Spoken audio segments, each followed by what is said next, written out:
Assalamualaikum warahmatullahi wabarakatuh. Kembali lagi ya di channel Lastris Corner. Nah, kali ini kita akan melanjutkan materi tentang sistem regulasi mengenai sistem saraf pusat ya. Sekarang kita akan membahas mengenai medula spinalis atau sumsum tulang belakang. Nah, sumsum tulang belakang ini sama pentingnya dengan otak, perlindungan yang dimilikinya pun sama dengan otak ya. Jadi, medula spinalis ini merupakan sistem saraf pusat. Oke, jadi silahkan disimak ya materi ini, tapi sebelumnya jangan lupa like, share, dan subscribe. Nah, bisa diperhatikan di sini bagaimana sumsum tulang belakang pada tubuh manusia. Nah, bisa dilihat ya, ini yang berwarna kuning, ini merupakan sumsum tulang belakang. Jadi ada serabut tulang belakang. Ini merupakan lanjutan medula oblongata atau sumsum lanjutan. Jadi tadi sudah di video sebelumnya sudah disinggung ya, kenapa dia disebut medula oblongata atau sumsum lanjutan, karena dia merupakan lanjutan dari sumsum tulang belakang. Nah, di sini bisa dilihat ya bagaimana struktur dari medula spinalis atau sumsum tulang belakang. Ini yang berwarna merah ya. Jadi spinal cord. Jadi ini adalah tulang belakangnya, ini tulang belakang ya. Dia ini dilindungi oleh tulang belakang ya. Jadi di dalam tulang belakang itulah terdapat sumsum. Terdapat sumsum tulang belakang. Ini berwarna merah, bisa kelihatan di sini ya. Nah, di sini dia terletak memanjang di sepanjang tulang belakang sampai ruas tulang belakang yang kedua atau vertebra lumbalis. Jadi bagian ke bawahnya lagi tulang belakang itu merupakan masih saraf ya, itu merupakan susunan saraf tulang belakang. Nah, bagian tengah ini berisi dengan cairan cerebrospinal, jadi sama dengan di otak ya perlindungannya.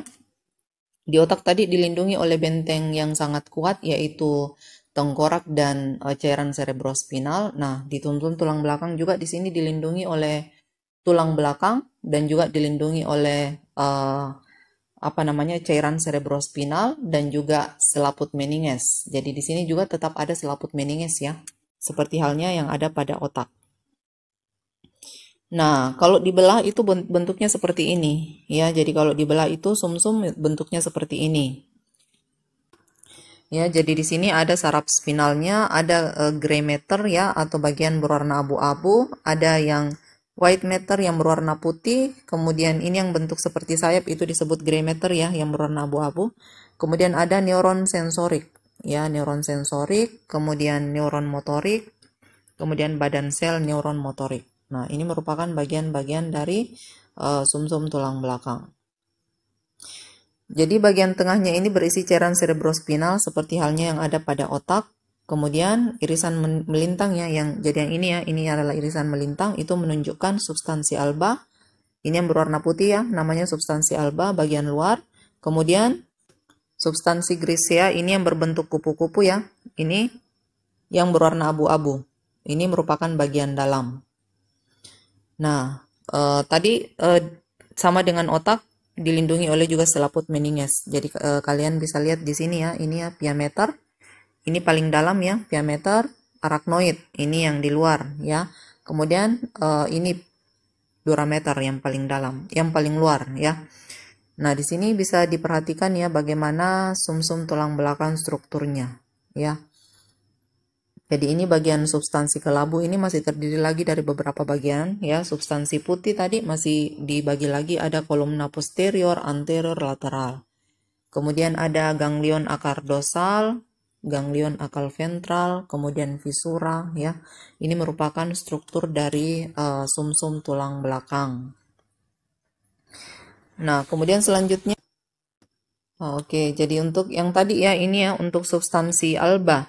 Substansi alba ini yang berwarna putih, dia ini mengandung mengandung dendrit dan akson. Jadi bagian yang berwarna putih ini bisa diperhatikan di sini ada dendritnya dan juga ada akson.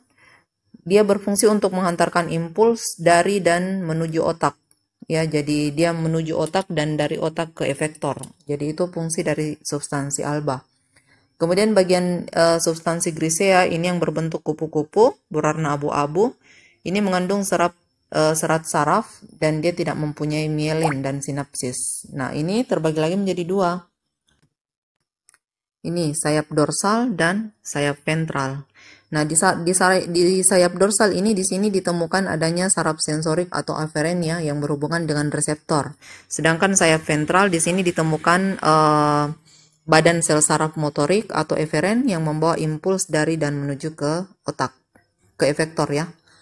Nah, itu untuk sumsum tulang belakang. Ini tadi sudah dibahas ya. Nah, untuk ini juga bisa dilihat ya penampang dari tulang belakang ya, dilihat dari atas ini ya. Dari atas, jadi ini adalah tulang, ini juga tulang ya, ini semua tulang, ini yang di tengah ini adalah tulang belakang. Ini yang di tengah ini adalah sumsum tulang belakang. Nah, bisa dilihat di sini yang mana lapisan pia mater, arachnoid, dan durameter. Ini merupakan lapisan selaput meninges. Di sini juga ada ruangan subarachnoid, tempat di mana ditemukannya cairan cerebrospinal. Ya, jadi sumsum tulang belakang ini salah satu fungsinya itu adalah menghubungkan impuls dari dan ke otak dan memberikan alternatif jalan terpendek pada gerak refleks. Jadi gerakan refleks yang kita alami, gerakan yang terjadi secara tiba-tiba itu pengolahannya hanya di sumsum tulang belakang. Jadi dia tidak dikirim ke otak. Walaupun nanti akhirnya dikirim ke otak ya, tapi yang pertama menerima rangsangan itu adalah tempat pengolahannya itu adalah sumsum tulang belakang. Jadi sumsum tulang belakang yang memberikan perintah apa yang harus kita lakukan terhadap gerakan refleks yang terjadi. Contohnya misalnya ya, misalnya kita tertusuk jarum. Nah, otomatis kan refleks kita akan menarik tangan kita dari jarum tadi ya. Nah, itu yang memerintahkan adalah sumsum tulang belakang. Nanti setelah sumsum tulang belakang memberikan perintah, baru kemudian perintah ini akan dilanjutkan ke otak. Ya, jadi tetap otak berperan, tapi yang memberikan perintah pertama itu adalah sumsum tulang belakang. Nah, kenapa gerak refleks ini hanya diolah di sumsum tulang belakang ini untuk mencegah dia merupakan jalan terpendek atau biasa kita sebut dengan lengkung refleks. Ya, jadi lengkung refleks ini memungkinkan tubuh kita akan mengolah pesan lebih cepat dibandingkan apabila dia dikirim ke otak. Ya, nah itu yang disebut dengan lengkung refleks. Jadi otak itu kebanyakan berfungsi pada gerakan biasa yang kita sadari, sedangkan sumsum tulang belakang itu berfungsi pada gerakan refleks atau gerakan yang terjadi secara tiba-tiba. Ya, jadi di mana gerakan refleks ini dia itu sifatnya kadang lebih berbahaya ke tubuh dibandingkan gerakan lain, ya. Makanya pengolahannya itu hanya pada sumsum tulang belakang. Nah, ini nanti materinya akan kita bahas tersendiri ya mengenai gerak refleks dan gerakan biasa. Oke. Semoga bisa dipahami ya. Jadi sekian dulu untuk materi mengenai sumsum tulang belakang. Semoga bisa dipahami dan semoga bisa bermanfaat. Jangan lupa ya like, share, dan subscribe. Sekian, Assalamualaikum warahmatullahi wabarakatuh.